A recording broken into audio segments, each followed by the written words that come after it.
It was supposed to be an escape from the noise of the city, a chance to breathe fresh air and reconnect with nature. Ethan, Mark, and Jess had spent weeks planning their winter camping trip to Frost Hollow.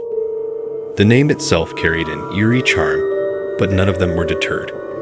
They were seasoned hikers after all, and the promise of untouched, snow-covered trails was too enticing to pass up. The drive to Frost Hollow took them deeper into isolation with every passing mile. The trees grew taller, their skeletal branches etched against the gray sky. Snow began to blanket the road as the temperature dropped, but Ethan, who was at the wheel, seemed unfazed. "Almost there," he announced, his voice laced with excitement. "According to the map, we'll hit the trailhead in about 15 minutes." Jess shivered in the backseat despite the car heater blasting warm air. She hugged her thermos, sipping hot coffee as she gazed out the window. "This place feels different," she said, her breath fogging the glass. "Like it's untouched by time." Mark, sitting in the passenger seat, chuckled. "Untouched by cell service too, apparently," he said, holding up his phone. "Not a single bar. Guess we're officially off the grid." "That's the point," Ethan replied. "No distractions, no stress. Just us and the wilderness." They reached the trailhead just as the sun began its descent, casting long shadows across the snow. The air was biting, sharp enough to sting their lungs with every breath.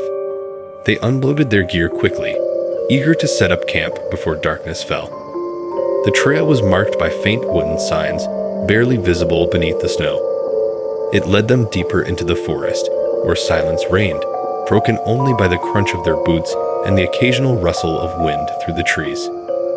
"This place is beautiful," Jess admitted, her earlier unease melting away. The snow sparkled like crushed diamonds under the fading light, and the world seemed hushed as if holding its breath. They found a clearing near a frozen stream and decided it was the perfect spot to pitch their tents. Ethan and Mark worked on setting up the fire pit, while Jess arranged their sleeping bags inside the tents. By the time everything was ready, the sky had turned a deep indigo, and stars began to pierce through the darkness. The fire crackled to life, its warmth a welcome contrast to the biting cold. They sat around it, sharing stories and laughter, their breath visible in the frigid air. Jess pulled out a flask of whiskey, and they toasted to adventure. "To Frost Hollow," Ethan said, raising his cup, "and to surviving the cold."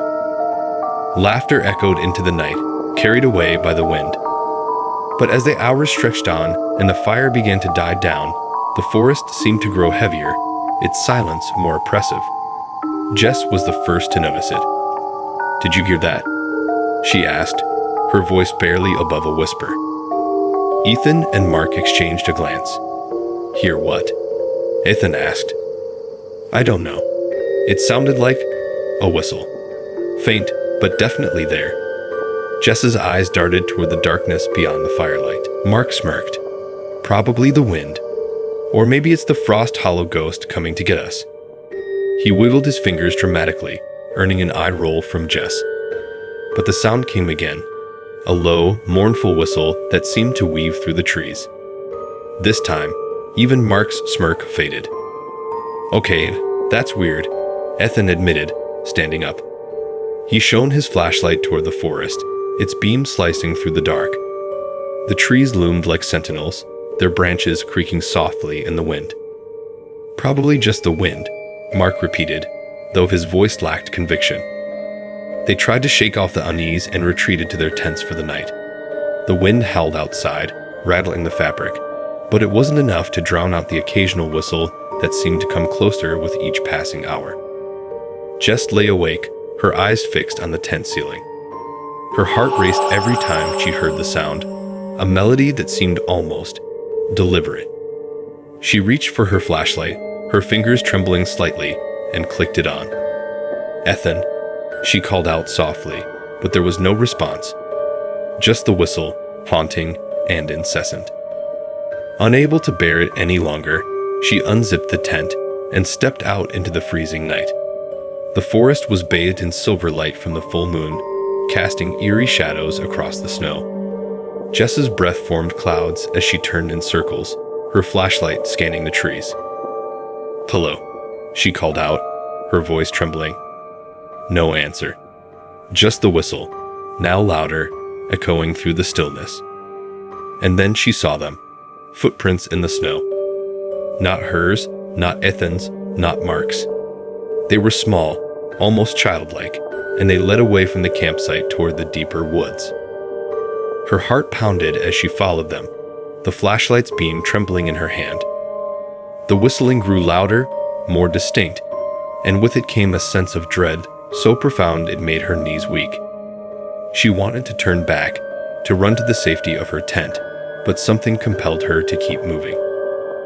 The footprints led to a clearing where the snow seemed undisturbed, save for a small, dark figure standing at its center.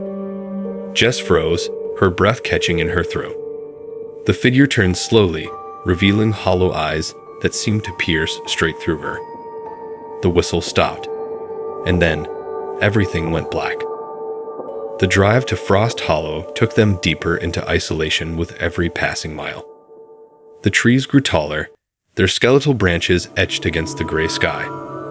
Snow began to blanket the road as the temperature dropped, but Ethan, who was at the wheel, seemed unfazed. "Almost there," he announced, his voice laced with excitement. "According to the map, we'll hit the trailhead in about 15 minutes. Jess shivered in the backseat despite the car heater blasting warm air. She hugged her thermos, sipping hot coffee as she gazed out the window. "This place feels different," she said, her breath fogging the glass. "Like it's untouched by time." Mark, sitting in the passenger seat, chuckled. "Untouched by cell service too, apparently," he said, holding up his phone. "Not a single bar. Guess we're officially off the grid." "That's the point," Ethan replied. "No distractions, no stress. Just us and the wilderness." They reached the trailhead just as the sun began its descent, casting long shadows across the snow. The air was biting, sharp enough to sting their lungs with every breath. They unloaded their gear quickly, eager to set up camp before darkness fell. The trail was marked by faint wooden signs, barely visible beneath the snow. It led them deeper into the forest, where silence reigned, broken only by the crunch of their boots and the occasional rustle of wind through the trees. "This place is beautiful," Jess admitted, her earlier unease melting away. The snow sparkled like crushed diamonds under the fading light, and the world seemed hushed as if holding its breath. They found a clearing near a frozen stream and decided it was the perfect spot to pitch their tents. Ethan and Mark worked on setting up the fire pit, while Jess arranged their sleeping bags inside the tents. By the time everything was ready, the sky had turned a deep indigo, and stars began to pierce through the darkness. The fire crackled to life, its warmth a welcome contrast to the biting cold. They sat around it, sharing stories and laughter, their breath visible in the frigid air. Jess pulled out a flask of whiskey, and they toasted to adventure. "To Frost Hollow," Ethan said, raising his cup, "and to surviving the cold." Laughter echoed into the night, carried away by the wind. But as the hours stretched on, and the fire began to die down, the forest seemed to grow heavier, its silence more oppressive. Jess was the first to notice it. "Did you hear that?" she asked, her voice barely above a whisper. Ethan and Mark exchanged a glance. "Hear what?" Ethan asked. Ethan woke to the sound of his name being whispered, a soft yet insistent voice pulling him from sleep. He sat up abruptly, his heart pounding as he scanned the tent. The fabric glowed faintly from the moonlight outside, but everything seemed still. For a moment, he thought he'd imagined it, but then he heard it again. "Ethan." It was Jess's voice, barely audible but unmistakable. He unzipped his sleeping bag and crawled toward the tent's entrance, fumbling for his flashlight. Mark stirred beside him, mumbling something incoherent before rolling over. Outside, the cold was biting, stealing his breath the moment he stepped into the night. The campfire was nothing more than a few glowing embers now, casting faint shadows across the snow. Jess's tent flap was open, and her boots were gone. A trail of footprints led away from the campsite, disappearing into the darkness. Ethan's stomach tightened. "Jess," he called, his voice loud enough to echo through the silent woods. No response. He glanced back at Mark, who was still asleep, then decided to follow the footprints. The snow crunched beneath his boots as he moved cautiously, the flashlight's beam slicing through the shadows. The forest seemed to close in around him, the tall trees leaning like spectators to his unease. The footprints were erratic, weaving slightly as though Jess had been unsure of her direction. Ethan's breath came in short, visible bursts, each one quicker than the last. The air carried a strange stillness, broken only by the sound of his own movements. And then he heard it, the whistle. Low and mournful, it floated through the trees like a melody carried on the wind. He stopped, the beam of his flashlight shaking slightly. The sound made his skin crawl, though he couldn't explain why. It felt wrong, like it didn't belong here. Gathering his courage, he called out again. "Jess, where are you?" This time, he thought he heard movement ahead, a faint rustling in the underbrush. He quickened his pace, following the footprints until they abruptly stopped in the middle of a clearing. The snow here was pristine, untouched beyond the last print. It was as if Jess had vanished into thin air. Ethan spun in a slow circle, shining his flashlight over the trees. The whistle came again, louder now, and this time it was accompanied by a faint hum that seemed to vibrate through the air. Panic clawed at him, and he realized how far he wandered from camp. The thought of turning back filled him with equal parts relief and dread. "Ethan." He froze. The voice was close, almost right behind him. He turned sharply, the flashlight revealing nothing but empty space. The clearing was utterly silent now, the whistle and hum both gone. He called Jess's name again, his voice cracking, but there was no answer. Something moved in his peripheral vision. He whipped around, catching a glimpse of a shadow darting between the trees. It was fast, too fast to be human, and it disappeared before he could get a good look. His grip on the flashlight tightened as he backed away, his instincts screaming at him to leave. When he finally returned to camp, his chest was heaving, and his face was pale. Mark was awake now, standing near the dying fire with a confused expression. "What's going on?" Mark asked, rubbing his arms against the cold. "Why were you yelling?" "Jess is gone," Ethan managed, his voice unsteady. "I heard her voice, but I couldn't find her. Her footprints just stopped." Mark's face darkened. "What do you mean stopped?" "I mean they ended in the middle of a clearing, like she disappeared. And there's something out there, Mark. I don't know what it is, but it's not right." Mark grabbed his flashlight and gestured for Ethan to show him the trail. Reluctantly, Ethan led the way, though every instinct told him not to go back. The forest seemed even more oppressive now, the trees casting long, unnatural shadows under the moonlight. The footprints were still there, leading to the same clearing, but the pristine snow Ethan had seen earlier was now disturbed. It was as if something had scuffled across the ground, leaving faint drag marks that disappeared into the trees.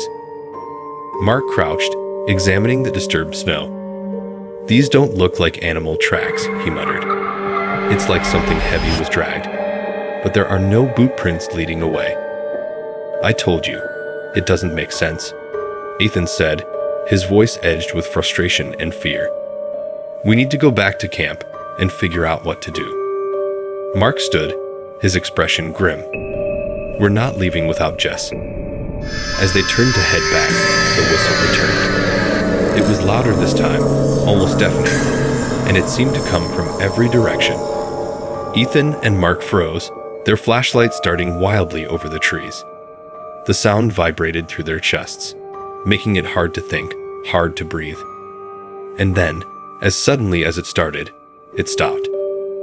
"What the hell is going on?" Mark whispered, his voice barely audible. Neither of them had an answer. They hurried back to camp, their nerves frayed and their senses on high alert. When they arrived, they found the fire completely extinguished and Jess's tent torn open. Inside, her belongings were scattered, but there was no sign of her. Ethan's legs nearly gave out. "This isn't happening," he muttered, clutching his head. "This can't be real." Mark knelt near the tent, his jaw clenched. "Something's playing with us. It wants us scared." "Well, it's working," Ethan snapped. "What do we do?" Mark stood, his eyes scanning the dark forest. "We stay together. We keep the fire going. And we wait until first light. Whatever this is, it's not going to get all of us." Ethan wanted to argue, to insist they leave immediately, but the look in Mark's eyes stopped him. They rebuilt the fire in tense silence, their ears straining for every sound. The night stretched on, the forest alive with whispers and rustling that seemed to grow closer with each passing hour. The hours dragged as the fire crackled weakly, offering a fragile barrier against the encroaching darkness. Ethan and Mark sat close, their faces lit by the flickering flames, their breath visible in the icy air. Neither of them spoke much. Words felt too heavy, too dangerous, as if acknowledging the terror might summon it closer. Ethan kept glancing toward Jess's torn tent, his stomach churning. The image of those hollow footprints stopping in the clearing replayed in his mind like a broken record. He wanted to believe she was still alive, that somehow she had wandered off and would come stumbling back, shivering and apologetic. But deep down, he felt the truth clawing at him. Something unnatural was at play. Mark poked at the fire with a stick, his jaw clenched tight. "You hear that?" he whispered suddenly, his eyes darting toward the forest. Ethan froze, listening intently. At first, there was nothing but the wind weaving through the trees. But then he heard it, the faint crunch of footsteps on snow, deliberate and slow. His chest tightened as he gripped the flashlight, pointing it toward the sound. "Who's there?" Mark called, his voice steady but loud enough to cut through the silence. No answer. The footsteps stopped, replaced by a low hum that seemed to vibrate in the air around them. It wasn't mechanical or natural. It was something in between, a sound that made the hairs on the back of Ethan's neck stand up. "Stay by the fire," Mark muttered, rising to his feet. He grabbed a log from the pile and held it like a makeshift weapon, his knuckles white. Ethan wanted to protest, to tell him they should stick together, but fear had locked his throat. He could only watch as Mark stepped cautiously toward the edge of the firelight, his eyes scanning the trees. The hum grew louder, almost deafening now, and then it stopped abruptly. From the darkness, something moved. It wasn't fast, but it was deliberate, a shadow shifting between the trees.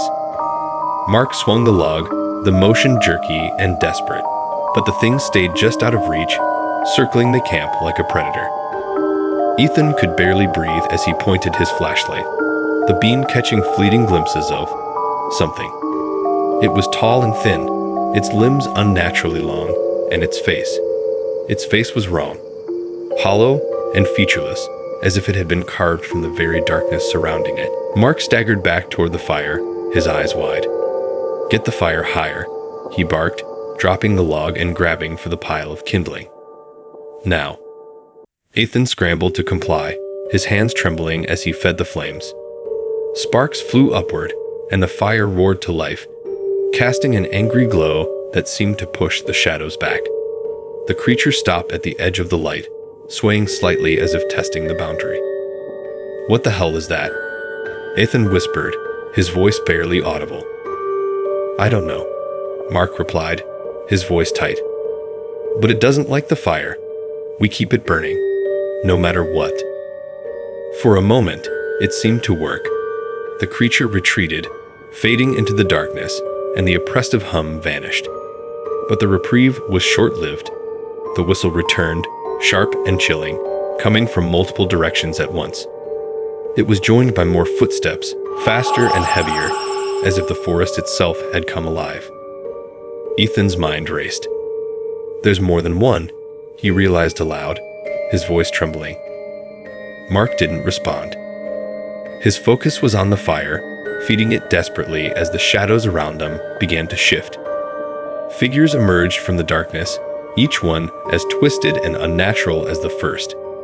They circled the camp, their hollow faces turned toward the flames, their movements jerky and unnatural. Ethan clutched his flashlight like a lifeline, the beam darting from one figure to another. "We can't stay here," he said, panic rising in his chest. "They're going to close in." "And go where?" Mark shot back. "You saw what happened to Jess. You want to wander into that?" Before Ethan could respond, one of the creatures lunged, its long limbs reaching for the edge of the firelight. Mark swung the log, and the creature recoiled with an unnatural screech, its body twisting in ways that defied logic. But the attack seemed to embolden the others. They began to close the circle, their hollow faces inching closer, their movements synchronized as if driven by a single, malevolent will. "Grab the kindling," Mark yelled, his voice hoarse. "We're making torches." Ethan fumbled with the wood, his fingers numb from the cold and fear. He wrapped a piece of cloth around the end of a stick and held it to the flames until it caught. The makeshift torch flared to life, and he swung it toward the nearest creature. It shrank back, its hollow face turning away, but the others continued to advance. "We have to run," Ethan said, his voice breaking. "We can't hold them off forever." Mark hesitated, then nodded grimly. "Fine. We head back to the car. Stay close, keep the torches lit, and don't stop for anything." With the torches blazing, they moved as quickly as they dared, the creatures following at the edges of the light.